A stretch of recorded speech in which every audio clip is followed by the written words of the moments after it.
everybody. Welcome to this afternoon's webinar on a universal design approach for all.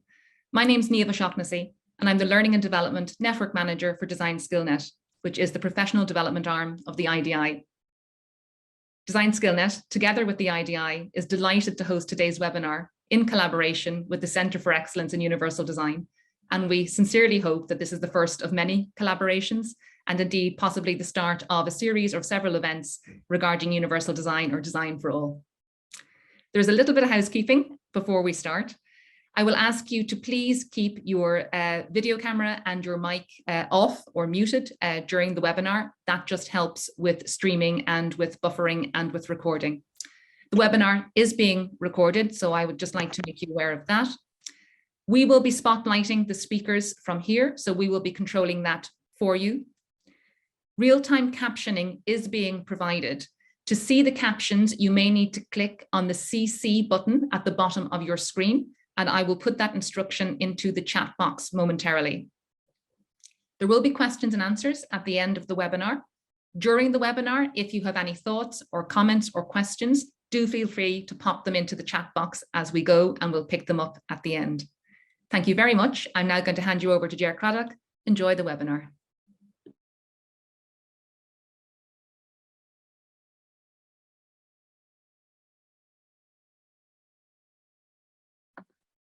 Unmute so thank you very much, Niamh. Ger Craddock here. I head up the Centre for Excellence Universal Design as part of the National Disability Authority. So delighted with the numbers. We've over 250 for this event today. I will just quickly introduce who we are at the centre, but also then some of our key champions here in Ireland, but also a great champion who's done quite a number of pieces of work with us, Professor Liz Sanders from the US, who was one of our keynote speakers at the Universal Design Conference in 2018, if people can remember that far back, pre-COVID. So starting, and just a photo on the screen here is showing where we're based in Clyde Road and Ballsbridge, but also it's coloured purple for the universal, not universal, but the International Day of Persons with Disabilities, which is on the 3rd of December. So we will be lighting up our building again on the 3rd of December. So you may want to do that yourselves.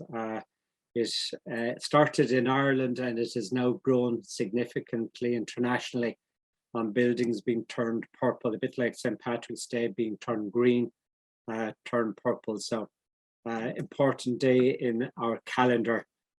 So the webinar is to introduce universal design for all approach, recognize early adapters, as I've already mentioned, particularly on this national and European standard called EN 17161, which was published in 2019, very much in collaboration with one of our partners on here today, the National Standards Authority of Ireland, and we have the CEO, Geraldine Larkin, online here with us today. And then over to Professor Liz Sanders on methods and cultures, and then we have a Q&A and discussion at the end. So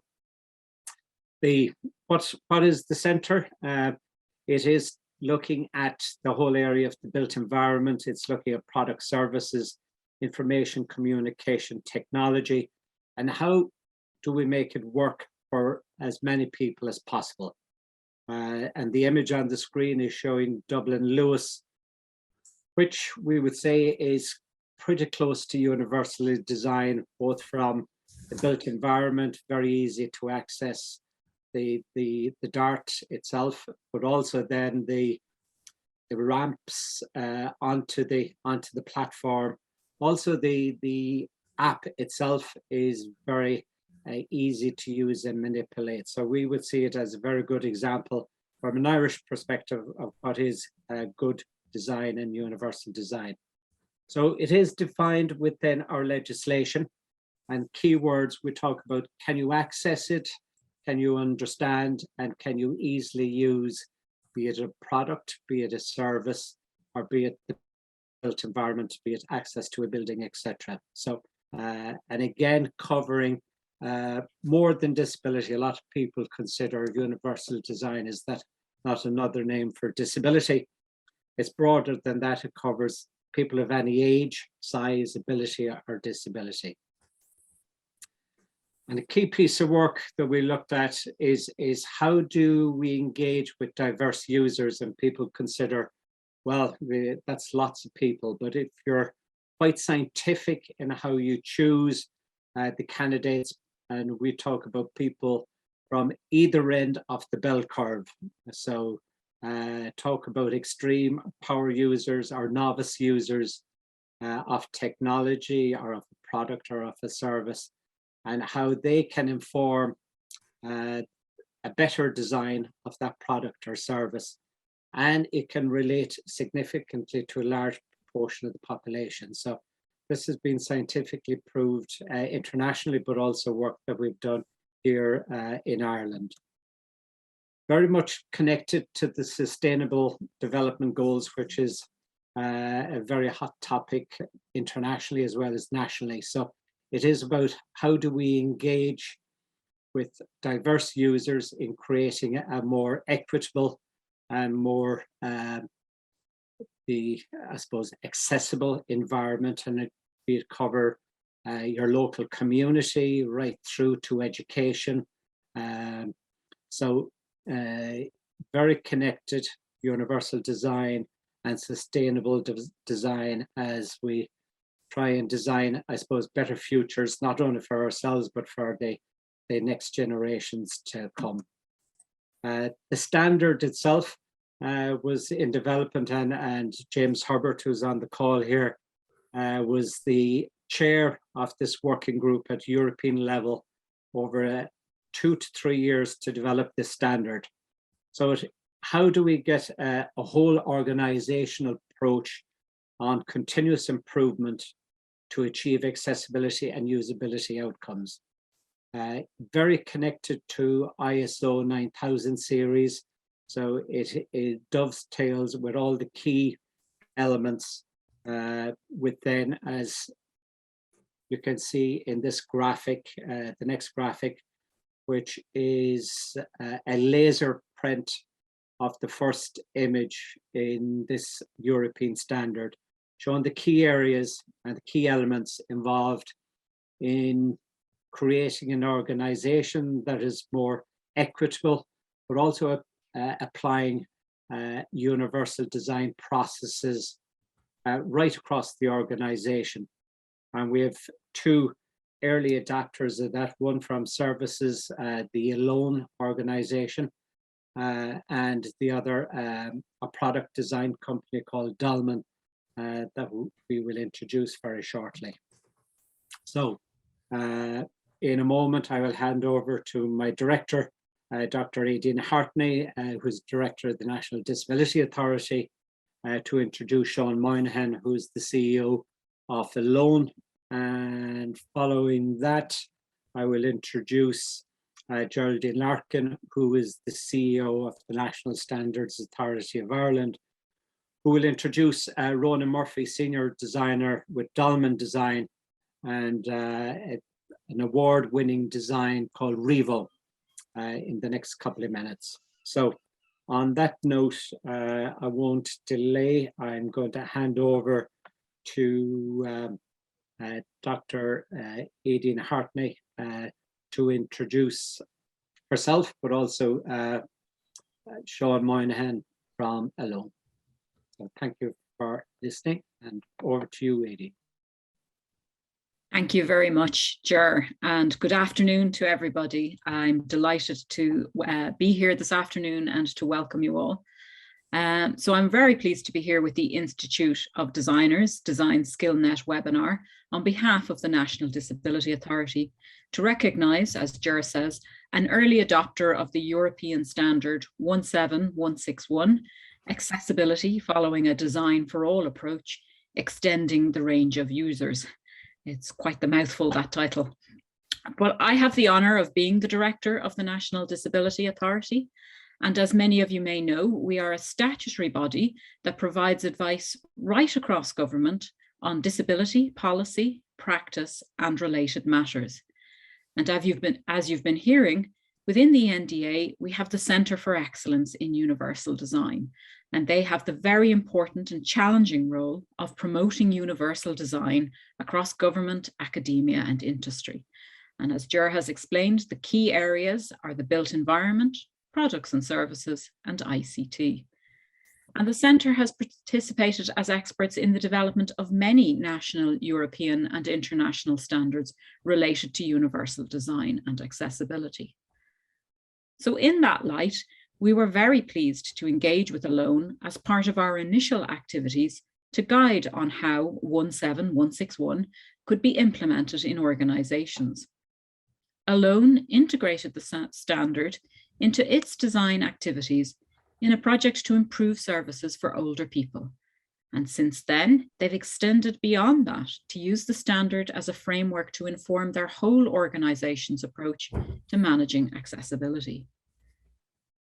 The ALONE experience offers us all a valuable worked example of how an organisation can implement a standard in a practical way to improve the products and services that they provide. We're excited to recognise their leadership and hope that it can offer a roadmap for other organisations to follow in this type of work. So therefore, it is great that today we can recognise ALONE as an early adopter of a document that offers a standardised approach for organisations to extend their range of users and increase their markets by making their products and services easy to access, understand, and use. Before I close, let me thank the IDI for their continued partnership and Design SkillNet for hosting this webinar, and the NSAI for their long-term collaboration and commitment to standards activities related to universal design. And allow me to express our appreciation to Professor Liz Sanders for coming along today to share her participatory co-design methods. So once again, we congratulate the ALONE team as an early adopter of this important standard in their work on the Sláinte Care BeConnect project. And I'm delighted to now introduce Sean Moynihan, CEO of ALONE Ireland, to tell us a bit more about this work. Aileen, thank you very much for that. Just to say, thank you very much for the lovely award. I suppose for us, these things are really important on the basis of what we do in ALONE is support older people to age at home. And as everybody can imagine, that's not a homogeneous group. Everybody's journey in old age is different. And ultimately, we try and meet their needs. We have a network of staff and volunteers across the country. We've had an ISO standard for several years, and we've always been a great admirer of the work of the NDA and Ger and his team in Centre Universal Design. And for the last 3 or 4 years, they've run seminars for our staff, training courses and support.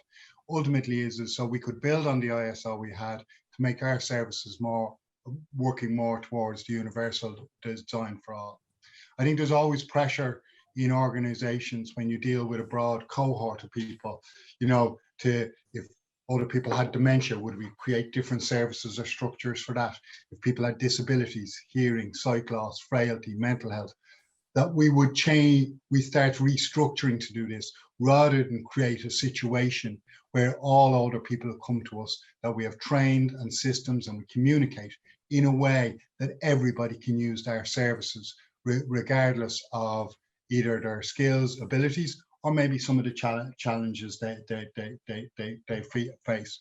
In the project that was mentioned there recently, we were able to use that standard and design for all, and then add in testing procurement standards for technology. So what we did is during, and it turned out to be during COVID, it wasn't planned that way, is we had a project that had that the aim was to support older people coming home from hospital, and we worked with Beaumont Hospital, the HSE, the NDA, and ultimately we used our staff, our volunteers, all the community supports, and then layers of technology to improve older people's capacity to come home and to also be supported to stay at home stay at home. And I think that stretched not only our abilities to use the standard on Design for All, but also our ability to integrate technology. Because as it happened during COVID, which wasn't planned, I suppose, things changed. And ultimately, most of the people who use this, this project actually had some cognitive decline. So ultimately, is it really proved that the ability that we can design services that bring everybody forward. I think the big thing is today, and I know today's seminar is around culture, it is about bringing in a culture. It is bringing about a culture that we have to, I love the title of the design of the quality standard, meet the normals. We all know there is no normals in our own families, our communities. So ultimately we must design services that meet the needs of everybody. So for us, we've seen the NDA's great work. We've seen the Centre of Universal Design, Ger Craddock's great work. We're great champions and believers in what they're doing. On Friday, I got an email, which first time I met Ger was probably 5 or 6 years ago. We're also a housing provider, and was really inspired, and we've gone on to use the universal design for housing. And ultimately is I got an email from a local authority the other day asking us how many houses we were using or we were building in the next 3 years, and how many of them were going to be done to universal design.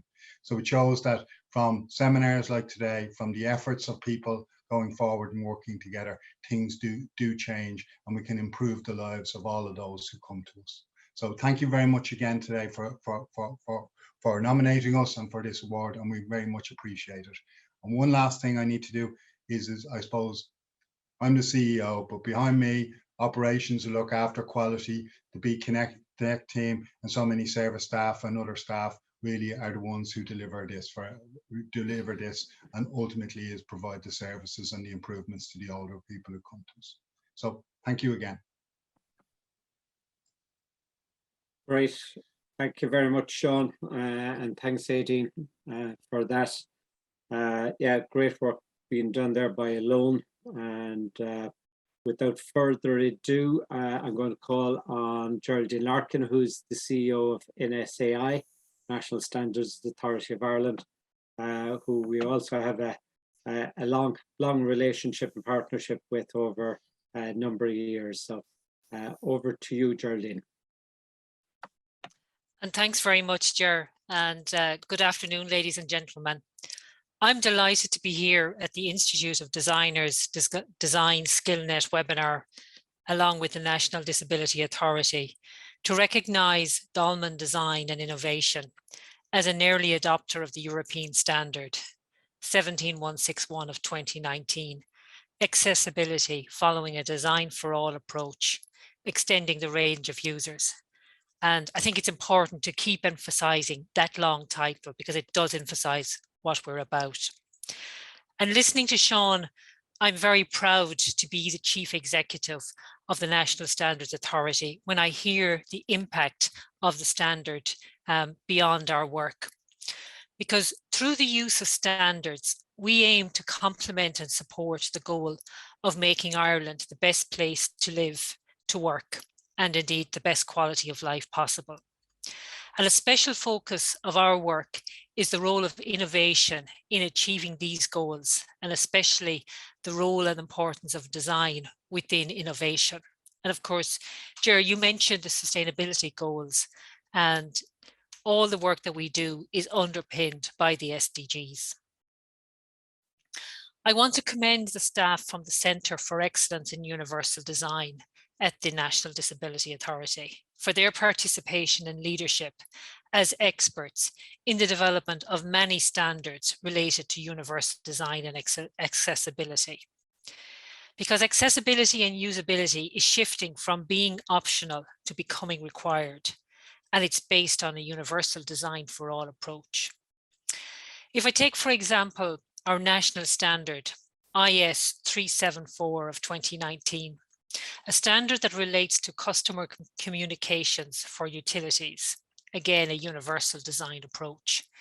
This standard covers the design of written, verbal, and digital communications so that utilities suppliers meet obligations under a regulation of consumer protection. And when standards are harmonized as requirements associated with regulations, suppliers can conform to the requirements in a standard to be certified as compliant. The Design for All approach standard we are talking about today is part of a suite of standards staged for revision to become harmonized under the European Accessibility Act. Another related area at the NSAI is that of innovation. And I want to acknowledge Sean McNulty from Dolmen for chairing our Innovation Standards Committee. This committee is doing very important work, contributing to the development of a broad range of standards to support innovation. But of course, standards development is all about co-design and consensus. And because of that, I'm very keen and eager to hear more about methods of consensus and co-design from Professor Liz Sanders. So before I close, let me once again thank the Centre for Excellence in Universal Design at the National Disability Authority for their long-term collaboration and commitment to standards related to universal design. And again, to congratulate Dolmen Design and Innovation as an early adopter of this important standard in their organisation and in their work on the award-winning project REVO. And now to introduce Ronan Murphy on behalf of Dolmen Design and Innovation. Ronan is a former graduate of industrial design in the National College of Art and Design. He's currently a senior designer at Dolmen and was the lead designer for REVO, this year's winner of the IDI Universal Design Award. Again, we've sent a recognized early adopter award back to Dolmen Design and Innovation. And along with the NSAI, we recognize Dolmen for integrated standardization processes for user research and testing. So over to you, Ronan. Thank you very much, Geraldine, and thank you for the plaque. We're very proud to be associated with this standard. It's a very important development that gives businesses and organizations a framework and methodology to implement designs that benefit the widest spectrum of people in a really progressive way. And as people are living longer, this standard is only going to become increasingly relevant. As was mentioned there, we won the Universal Design category at this year's IDI Awards for the Merlin REVO. It's a multifunctional storage and safety system that acts as a steadying hand for all shower users without compromising style. It was designed to address the changing demographics of our times and the resulting needs. People are living longer, cohabitation of multiple generations is commonplace, whether for short visits or long-term. Smaller homes without baths are on the rise. A shower that works for everyone without taking away visually from often meticulously designed spaces can be the difference between someone installing a safety product or not. At the start of the REVO development, we engaged with a wide spectrum of people to understand their showering experience. We listened to them and observed their interactions with the built environments and their surroundings to gain insights into their needs. We continued to engage with them throughout the development process to validate the designs to ensure these needs were being met. We talked to families with young children that were reluctant to shower independently, pregnant mothers who were afraid of slipping, beautifully crafted shower enclosures that were overcome with clutter from their teenagers' hair products, sports fanatics with sprained ankles hopping into their enclosure, people with mobility issues who had showers installed as they couldn't climb into a bath, older people who were afraid of falling but refused to get safety rails as they're for elderly. We generated a range of solutions that were vetted with consumers through validation studies. This was followed by user testing with the target market, with REVO emerging as a solution that really resonated with them. It was seen as a unique crossover product combining functionality with safety and detailing and styling that meant and enhanced the shower enclosure. It's an aspirational product, one they want to install, not one they have to install, opening safety in the bathroom to the widest spectrum of people. People are installing REVO who would never have considered installing a safety product in their bathroom, which, when you consider the bathroom is statistically the most dangerous room in the house, is a very positive development. We also engaged with Merlin's key commercial stakeholders, architects, specifiers, merchants, and developers. And again, the response was overwhelmingly positive, which from Merlin's perspective was equally important. At the KBB trade show, it was voted one of the top 5, and the commercial response was that there is a real need for products like REVO that address design for all. As a result, Merlin have now dedicated a section on their website and in their brochure to universal design. So thank you very much again for this, this plaque and for the acknowledgement of our adoption of the standard standard for universal design. Thank you very much.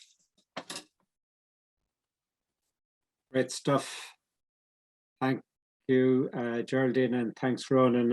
I liked your phrase there, aspirational design, as in that you want rather than a requirement. So without further ado, it leads very nicely into our keynote.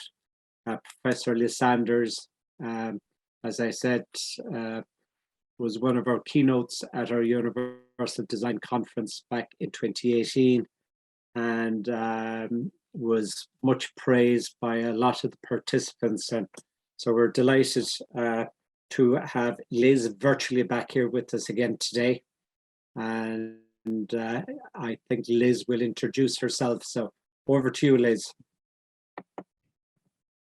Thank you, Jer. Can everybody see my screen? I'm really happy to be here today and share my work with you, and to hear about the work that you've been doing as well. I think it is all fitting together very nicely. I'll be talking about methods for a culture of co-design. A little bit about my background. I come to design from psychology as well as anthropology, having been hired as an experiment many years ago.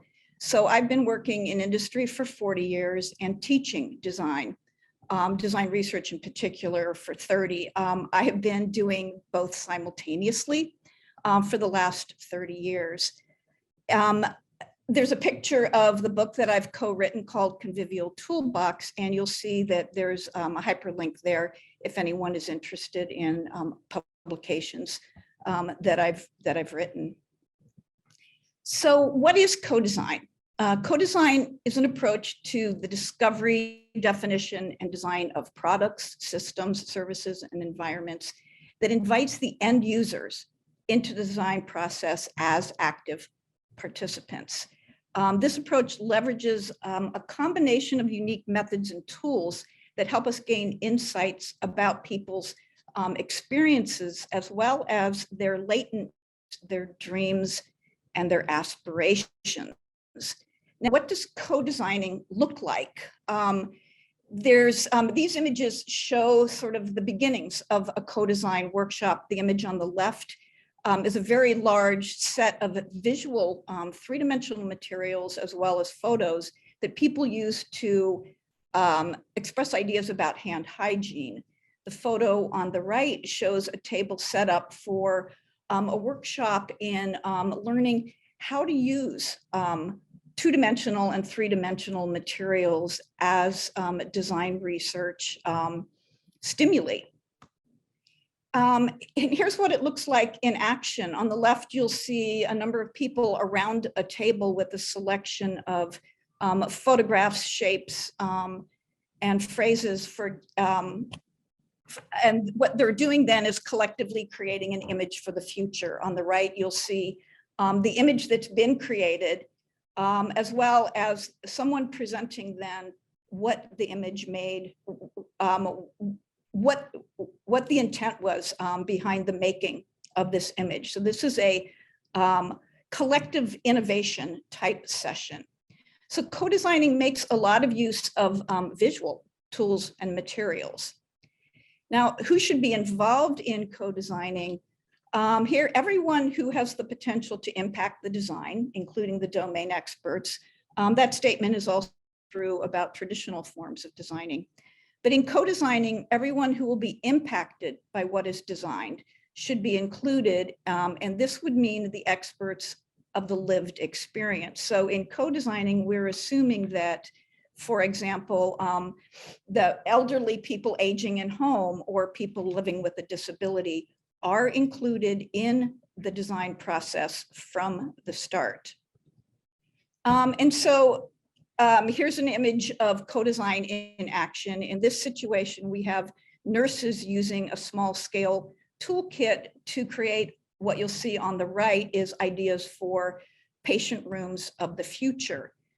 This activity was also engaged in by former patients, as well as their family members. So in other words, a lot of effort goes into creating the materials so that people who say are not designers are able to express their ideas for future scenarios of use and designs. So when should co-designing take place? I'm showing a diagram here of the design process where the front end is very sort of roundabout and confusing and messy. So it's an exploratory phase that then ideally ends up in what the idea is, the idea of what needs to be designed. So in the front end, we're trying to figure out what to design. And in the second half of the diagram, we're looking at how to design that idea, how to make it useful, usable, and desirable for the intended end users. Co-designing can take place at every single point along this process, from the front end to launch. But I want to promote its use primarily in the fuzzy front end, because it's here that we are using the tools and materials of co-design to figure out what to design. And I think that the effort that goes into this approach needs to inform what we do. I think we have a lot of design methods and materials for the traditional part of the design process. And so I want to promote co-design in the fuzzy front end. So I've put a couple of the method cards that I'll be showing you at the end of the presentation here. And by the way, the method cards are going to be available in a PDF form through Design SkillNet. Oh, I'm not sure if this whole image is showing up, but co-designing then takes place generally earlier in the design and development process. And in this map of design research methods, we see sort of expert approaches on the left, participatory approaches on the right. We see design-led approaches coming in from the top and research-led approaches coming in from the bottom. Now, co-designing is in the upper right-hand corner. And as I mentioned previously, this is a good place to start to figure out what to design. But obviously, in bringing a product all the way through to the marketplace, we need to be working across all parts of this map. And the short description we got of the REVO design process is an excellent example, not only of co-designing with the end users, but of covering all of the parts of this landscape of design and design research. So in order to co-design, we need to understand experience. We need to understand the experiences of the people who will be the recipients of what it is that's designed. This little cartoon makes a point about experience in that you can't design experiences for others. The little girl dancing in front of her classmates thinks she's dancing about a flower. But what you'll see is that each of her classmates has a different interpretation of her dance because their experience has been, their experience is a component of what they've done in their former lives and where they're going with their future lives. So we need to keep this in mind when co-designing with people different from ourselves. We cannot design experiences for them. We can only design sort of the groundwork or the stage for which their experiences can take place. I use this model of experience to guide my work. It shows a timeline from the past to the future with a focus on the moment being the moment we're experiencing right now. The point of the diagram is to say that our current moment of experience is hugely influenced by our memories and our nightmares of the past. And that's not surprising. But the model also implies that our feelings and interpretation of the moment are impacted by our dreams and our fears for the future. And so when we're co-designing with people, we need to understand their experience from this broad perspective. And what I've learned through many years of doing design research is that the more sort of traditional methods of surveys and interviews can really only capture the information that people can share with us in words. We can hear what they say, we can learn a little bit about what they think. And focusing on then the methods, we can go deeper with observational methods to see what people do, how they use things.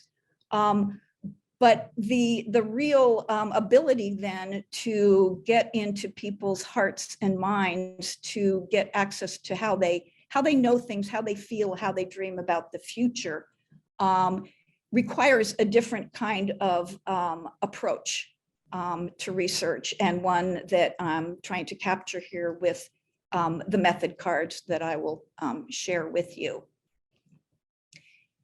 So I've created a set of 29 design method cards. I'm only going to show a few of them here, but again, the deck will be available in a PDF form for you. One thing I want to point out is that number 19, surveys, is one of the methods. The method cards include the traditional methods such as interviews, surveys, conversations, and observations, because those are still relevant to the process. But the focus here on the method cards is on the more innovative and visual tools and materials.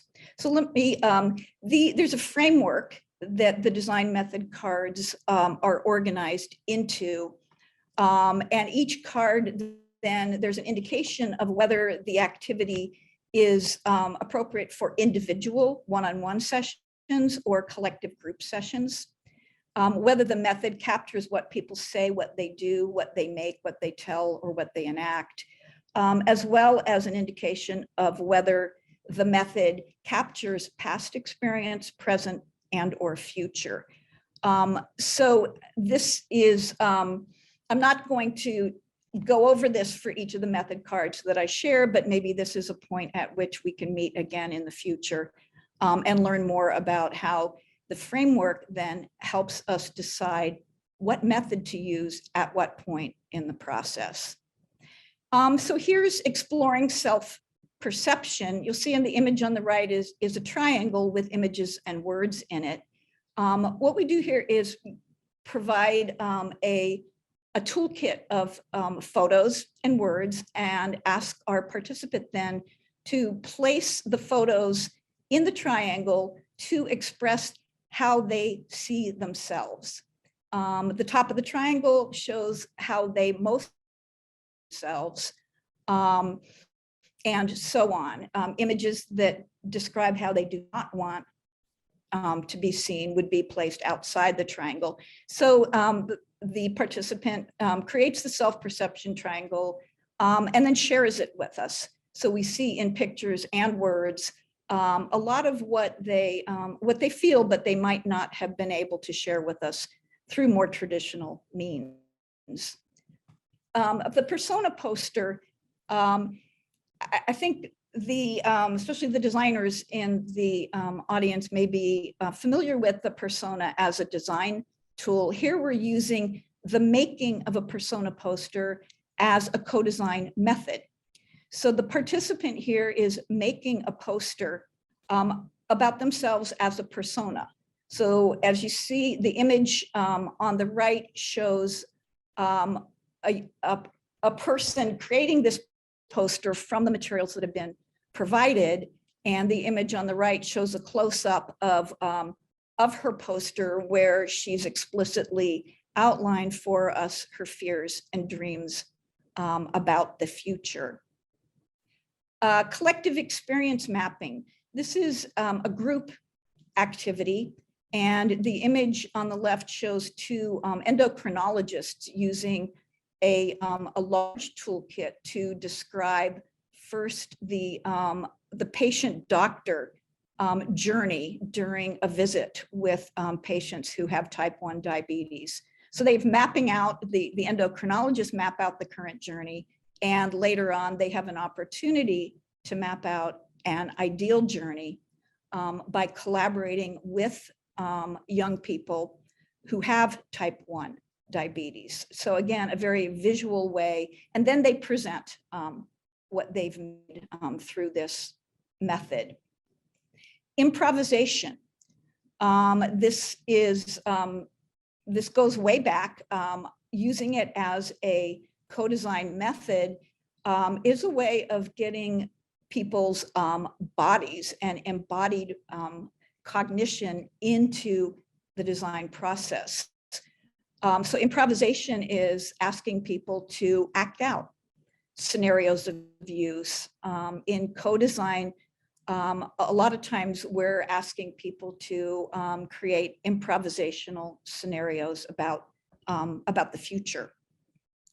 And again, very simple visual tools such as the antenna made out of pipe cleaners makes the improvisation just a little more fun and a little more impactful as well. Another method is using puppets as a co-design method. Here, puppets are not for everyone because very introverted people don't really take to the idea of using puppets to act out future scenarios. But for those who enjoy it, as you see the gentleman on the left, he's acting out a future scenario of he and his wife talking through his inability to follow doctor's orders for his type 2 diabetes. Again, it's similar to improvisation, but a little less threatening. Puppet play then is culturally dependent, and I usually offer an alternative to puppet play for those people who find it an intimidating experience. And Legos. I think you may have heard of Lego serious play, and this is very similar. We invite participants to create either past, present, or future sort of environments, scenarios. The image on the left was made by a young person with autism who was expressing his ideal version of a social interaction scenario for individuals like him living with autism. And again, this is a versatile tool, and the image on the right shows how we can just sort of take the parts and pieces of the Lego, blend it with other components to make new toolkits as well. In terms of space, we saw earlier the small hospital sort of dollhouse toolkit. It's quite powerful to play with full scale spatial co-design. And so here we have on the left, you'll see some two women sitting around a table with sort of an awning draped above them. They've created from a toolkit of materials a space for collaborative working. And what they're doing then is after they've made their space, they're testing it out by engaging in a collaborative activity, after which they'll have the opportunity then to refine the concept. The image on the right shows full scale space planning that was a 5-year project where we did this approach full scale with the hospital room. So we had a full Velcro covered hospital room, and all the various stakeholders in the hospital setting could come in and create the ideal room from their perspective. A really powerful method is the what if cards. It's just cards with either an evocative, provocative image on it or a statement on the card that asks the participant, well, what if this happened? What if this happened? And so But the what if card then is often used as sort of a supplementary tool if participants are aiming to generate ideas for the future. These can often catalyze that process and help them generate more ideas or ideas that are farther out on the timeline of experience. And so in conclusion then, a culture of co-design can ensure that our products, systems, services, and environments are useful, usable, and desirable for everyone. I'm particularly impressed with the REVO product in that the desirability, it's beautiful. It's not only useful, usable, it is desirable. There's no reason why of our product, systems, services cannot be desirable for everyone.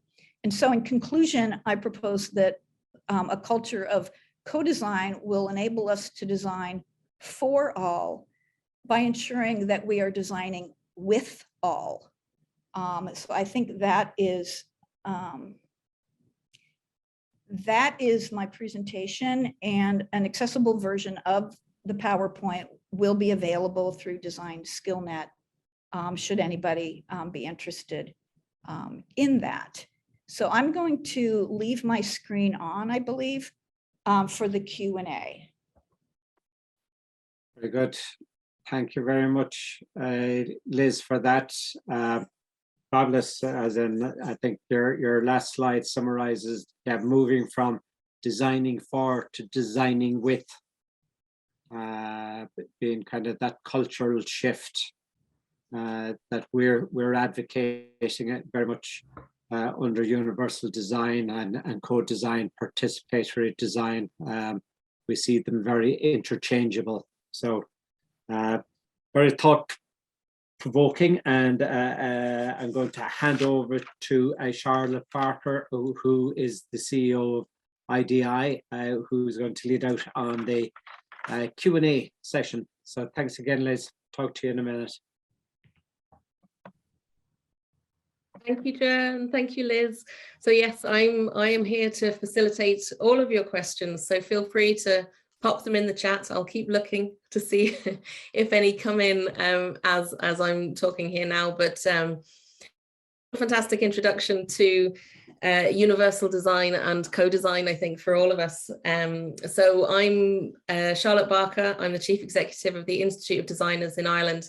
We're the professional membership organisation for designers, and we have a remit to drive the professional standard of design. And I believe that a core facet of that is inclusion. So I'm delighted that through the Design SkillNet, we've been able to partner with CEUD today to bring you the first session of what really, I think, is clear that it needs to be the start of something and certainly not the end. Universal design is moving from optional to required. We're going to be seeing it more and more in procurement documentation in coming times. And it's a must for public sector projects to take a co-design approach. So it really is, now is the time for designers to be absolutely immersed in co-design approaches and to think about our role as the facilitators of building a more inclusive world.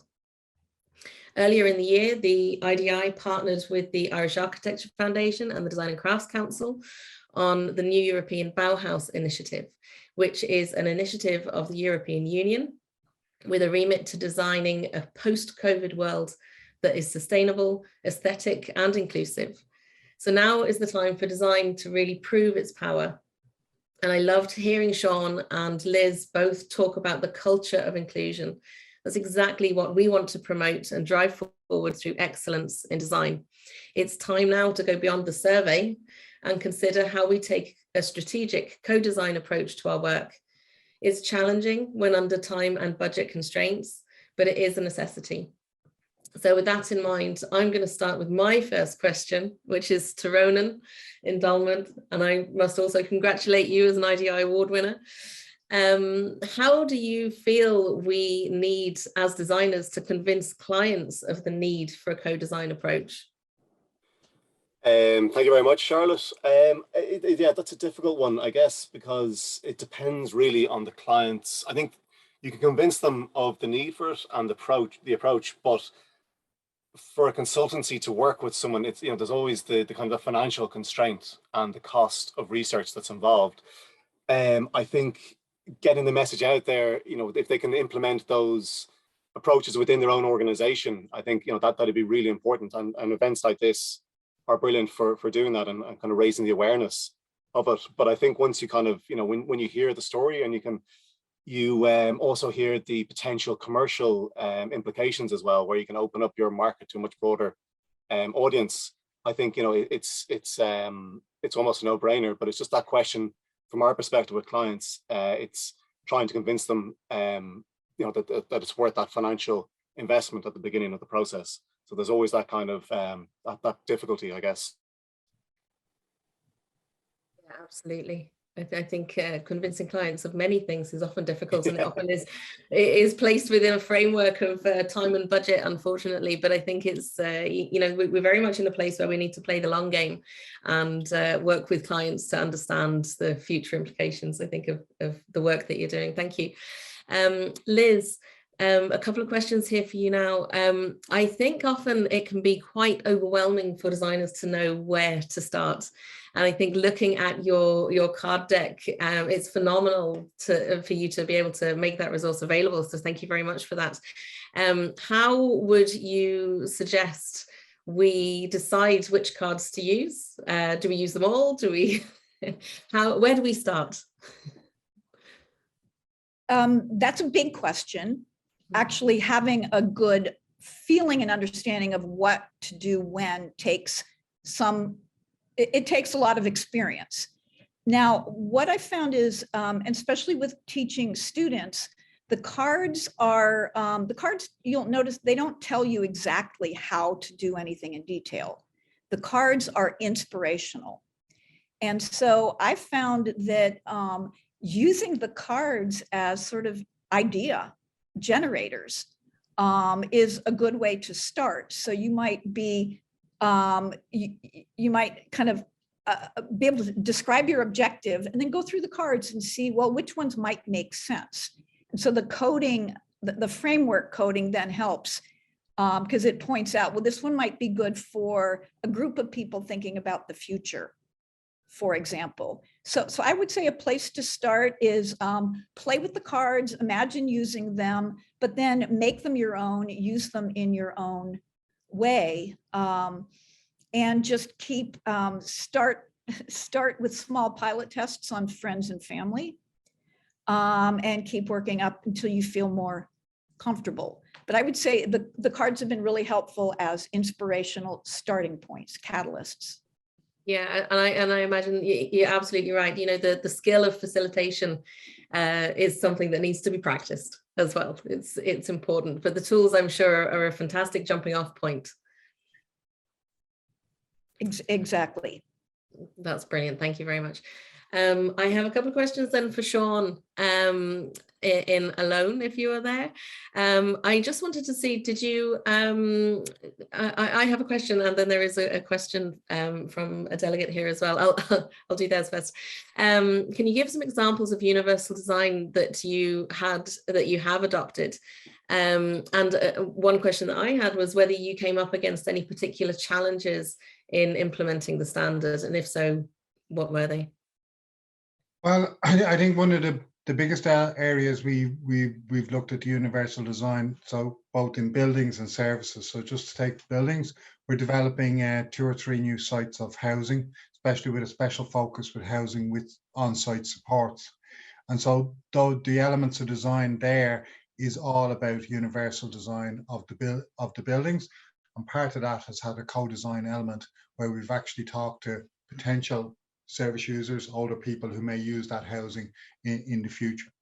Around the integration of design for all approach and the standard within our own services, it's about, you know, it's about the conversations we have both with our staff and the training we give to staff to ultimately is that as different older people come to us, we have to be constantly questioning through evaluation and review of are our services meeting the needs of the older people that come to us. You know, the hardest challenge we have, because it's such a disparate group and we're working on it towards next year, is to maximize and increase the amount of engagement we have with the recipients of service, to actually close that feedback loop, that not only are we communicating with them, we're also creating that engagement, because ultimately they're the final arbiters of whether we got this right or not, or whether we're progressing with the right, you know, in some ways, customer service that people desire and deserve. As an agency, I think the big thing for us is we don't want any older person. Our structure is an NGO or is a charity. You know, that is our only choice, but we don't want anybody to feel that they're reliant on charity. So ultimately, the practice and the creating of procedures and processes is an attempt to make sure that our can welcome people no matter what stage of their old age they're in, or what stage of health they're in, or housing that they're in. And so I think that's where it's been. What I would say is there is an awful lot of training required even within our own teams and our own services to make sure people feel they have the skill to deal with people coming with different challenges and things. And I think that's the journey as an organization we've started. I think we're a bit through it, but I think it's continuous and ongoing, and it will get deeper into our culture as we go forward. Thank you, and that is the challenge of implementing the standard. Yeah, understood. Thank you. There's a question here regarding in terms of accessible documentation in the professional world, is there a standard for font sizes, font types, etc., that are preferable? So I know, you know, this is certainly something that is, you know, we're all kind of looking for the holy grail of the standard. And I believe the Centre for Excellence in Universal Design has, is that right, Ger? You have a number of resources that are available on your website, is that correct? Yes, thank you, Charlotte. Yeah, I suppose a seminal piece of work that we've done over the last, I suppose, 6 to 7 years has been the whole area of communications. So looking at written, sign, as in sign language communication, verbal and digital, which used to be called electronic, now digital, covering both web and social media. So yeah, as I see the question there, sans serif and its family of fonts would be definitely preferential to use, but yeah, that's a freely available resource on our website, universaldesign.ie. So Brilliant. Yeah. Thank you, Ger. I'm conscious of the time. It's just 1 minute to 3, and Neve is a phenomenal timekeeper, and I don't want to cross her and be late. But if anybody would like to stay on, feel free. We'll maybe just have 5 minutes of questions, if that's okay with everybody. There's a few here for and just to say, if we don't get to your question, we will follow up with you afterwards. So don't feel that we're going to ignore your question. There's a few questions here for the NDA. Just in terms of, are the NDA currently engaging with other public service bodies to enable designers to become central to their operations? I suppose the short answer, this webinar, I think, is about 50-50, made up of designers and a whole range of public service organizations, government departments, etc.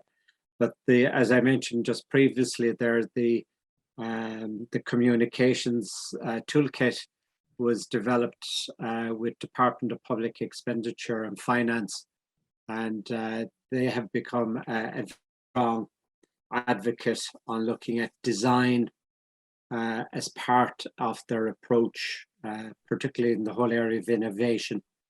And I think Geraldine mentioned about the innovation standard that both Dolmen and NSAI have laid out on at an international level. That has been adopted very much within government departments. So yeah, it is something where, and again, this is part of this webinar series, is not only promoting a good design with designers, but it's also informing and bringing on board a lot of public bodies. So there's a whole range of public bodies out here today. Super. And would the NDAJ be able to help source a diverse consultative panel appropriate to a particular design project? It was actually one of my questions as well, is, you know, when you have identified a range of, you know, a particular group of people that you would like to engage with, is that something that you might be able to support and facilitate, or where would designers go to make sure they're engaging with the right people? Yeah, we can definitely point people in the right direction. Yeah, and it's very much part and parcel of our work on engaging with diverse stakeholders. Sorry, there's a little pup here in the background.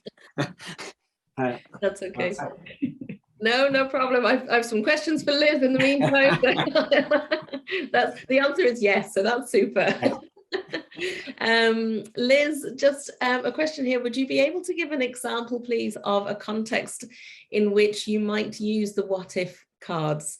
So it seems like we're trying to build a psychological profile of the participant. Is that right? No, but I suppose you could get information to build a psychological profile based on that. I generally use them to help people get out of the box. So if we're on, you know, a task where we're asking people to explore how they might live or work in the future, sometimes people will have problems getting out of their current way of thinking. And so the what if cards, a lot of times we'll keep them, we won't use them unless we need them, but we'll use them to provoke people, to get them out of the box so that they can think beyond it. The what if cards do kind of tap into tacit and latent ways of knowing. So we often do learn quite a lot about people. And so I think the psychological profile aspect is definitely relevant, but I guess in the design process, we're more using them for, say helping them imagine future experience. Super, thank you. And can I ask as well, can you explain a little bit about some of the difference that you've experienced from using different design methodologies or design research methodologies? So the survey versus the toolkit, for instance. I think it's not versus, it's when to use what. Okay. Because we use surveys. Yeah. So I think the survey is great for reaching a lot of people, but you have to know what are the right questions to be asking in a survey to get useful information. So a lot of times the survey would come afterwards. So I'm not saying the surveys, interviews, and conversations aren't useful. I'm saying we need to use them when they're most impactful, and when we're asking people to express ideas about future experience, they're not as useful as having people make things out of ambiguous materials together and present those ideas. So it's all useful, it's just figuring out when to use what. All the sources of provocation and information. Super. Thank you. And then our final question, in terms of universal design, access for people with hearing loss and sign language is not introduced enough throughout, in my own view, in this country. Is the NDA currently including anybody with hearing losses with experience in their plans to be more diverse and understanding of requirements for hearing loss in design? Yeah, so a couple of parts to that question, Charlotte. Yeah, so I agree fully. Not fully introduced throughout the country. We've just done a major report that we as in the government will be publishing before Christmas, which was reviewing the implementation of the Irish Sign Language Act over the last 3 years. And in short, little awareness around Irish Sign Language and the issues around for people who are deaf. Part of our own team, we have people who are deaf in our own organization. So we do have that lived experience on a day-to-day basis.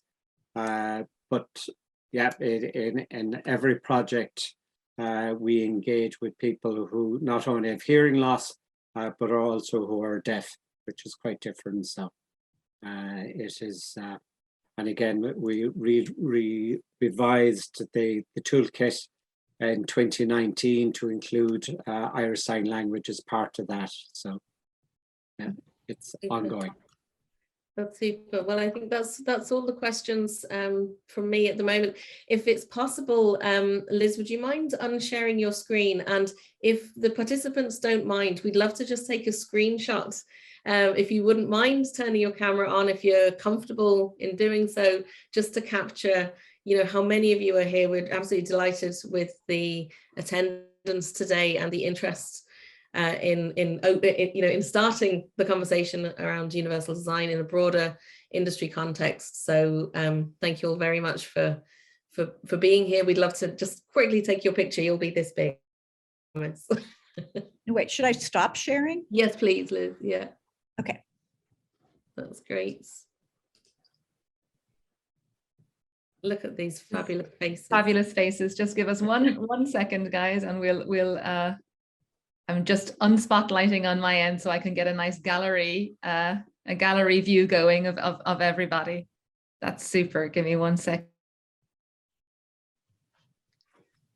Also, just to let you all know, after the seminar today, we'll be sending you out a feedback form, and it is really important for us, particularly with the Design SkillNet, to receive your feedback and make sure that we are shaping training that is suitable for you. And we know from the level of interest today that you're all going to be keen to continue on learning more about co-design processes, and we'd love to hear from you as to what your thoughts are. And so please do complete the feedback forms for us and send those back in. Thanks, Charlotte. I got a couple of lovely screen grabs there, so I think we can let everybody go. And thank you very much. It was lovely to see you all this afternoon, and I hope we see you all again very soon.